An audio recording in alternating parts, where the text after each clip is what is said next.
This is one of those moments where things begin to seem more serious to me than they may have seemed, you know, before, because I'm in the middle of an attempt to discredit me. Einstein was an idiot. Now, in the parable of the wheat and the tares, the angels said to the Lord, "Lord, someone has placed tares amongst the wheat. Should we go and take them up?" And the Lord said, "No.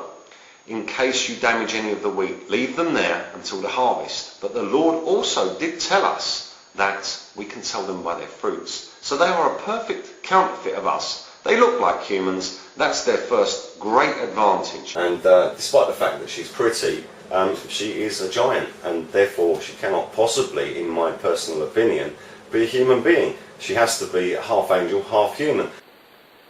Let me just go through that one more time. The Lord has said that weeds, that counterfeits of human beings, have been planted amongst human beings. That's counterfeits of human beings.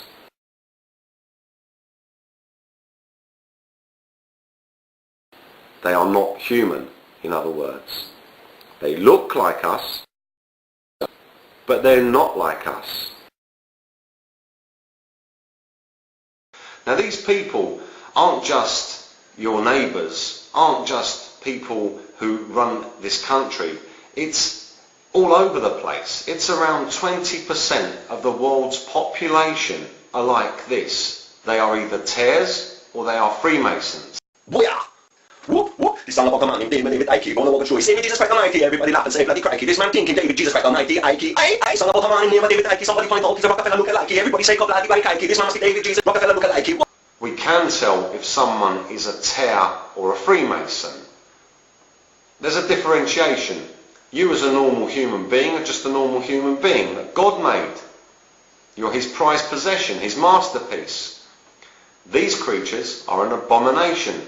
And we have traitors on this earth called Freemasons, who are basically the tares' bitches. They do whatever they say, and they believe that by doing so they will one day become gods. How ridiculous. Excuse me, I smell poo. So how do we flush out these Freemasons and these tares? It's very, very simple. You do what I do.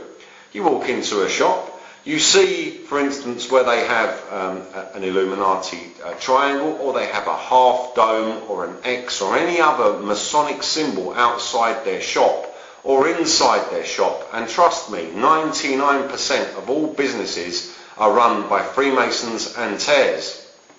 Just go in, buy what you're going to buy, and casually mention to the person now, who may just be a worker though, so you won't get no reaction if they're just a worker and they don't know.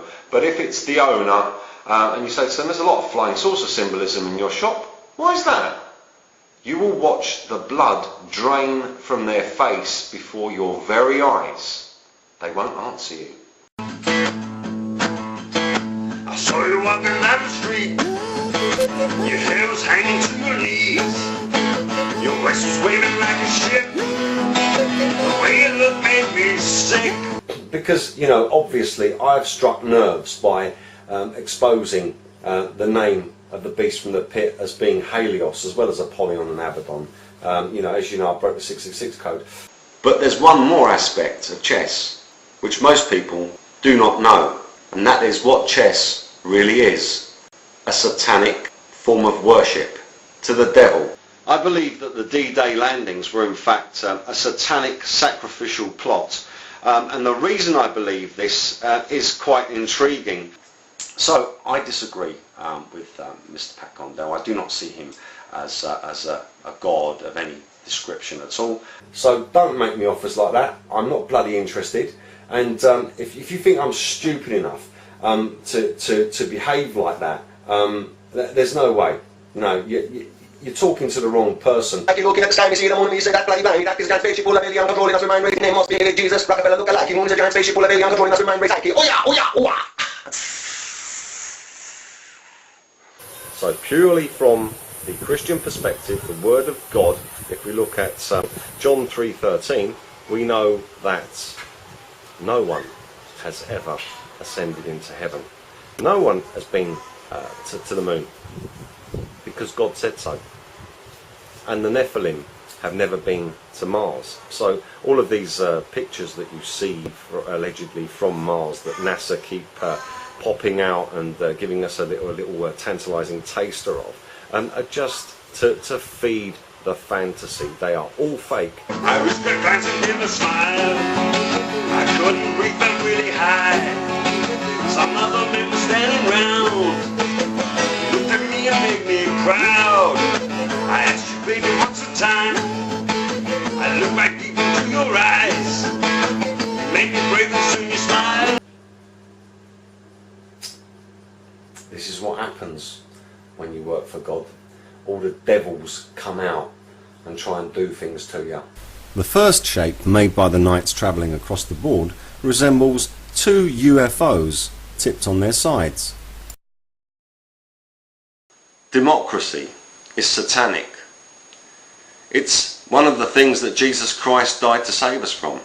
That was one division of people who plotted against God, and another division, he made them look like elephants. So that was their curse for the rest of their lives, was to live looking like that, not to look like a human being anymore, because they weren't behaving like human beings. They were trying to become gods. So God punished them accordingly for their wickedness against him. So there's where Neanderthal man comes from.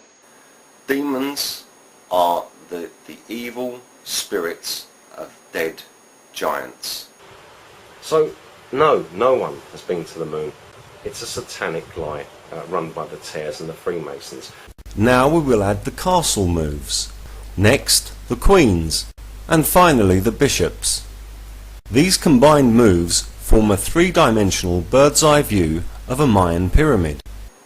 Now, what if I was told I could fantasize I had the monkey? Beast then, the mark of the beast is the flying saucer. So it's a hypocrisy of science to claim that something can come about from nothing. It hypocrites itself. In all, there are 6 pyramids concealed in the Masonic chessboard, just like the 6 pyramids at Giza in Egypt.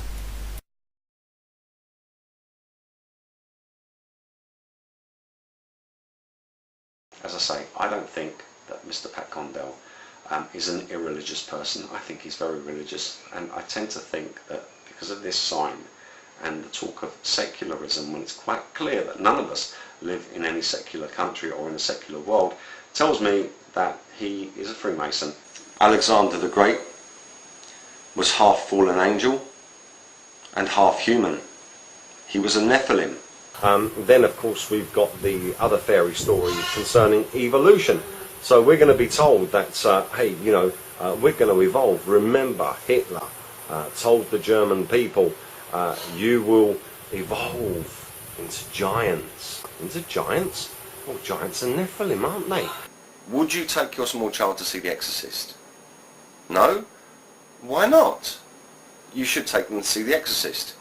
If you're going to take them to see The Golden Compass, you should take them to see The Exorcist first, so they understand what will happen to them after they've watched The Golden Compass. The Golden Compass is in fact a very, very clever way of getting children to perform satanic rituals of necromancing. Why are Freemasons like bananas? Because they're yellow and hang around in bunches. 2, 3, 4. It's astounding. Time is fleeting. Madness takes its toll. But listen closely. Not for very much longer. I've got to keep control. I remember doing the time warp, drinking those moments when the blackness would hit me and the void would be calling. Let's do the time warp again. Time warp again.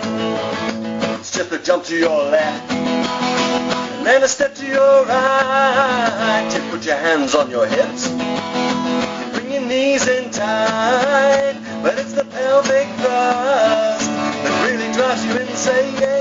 game.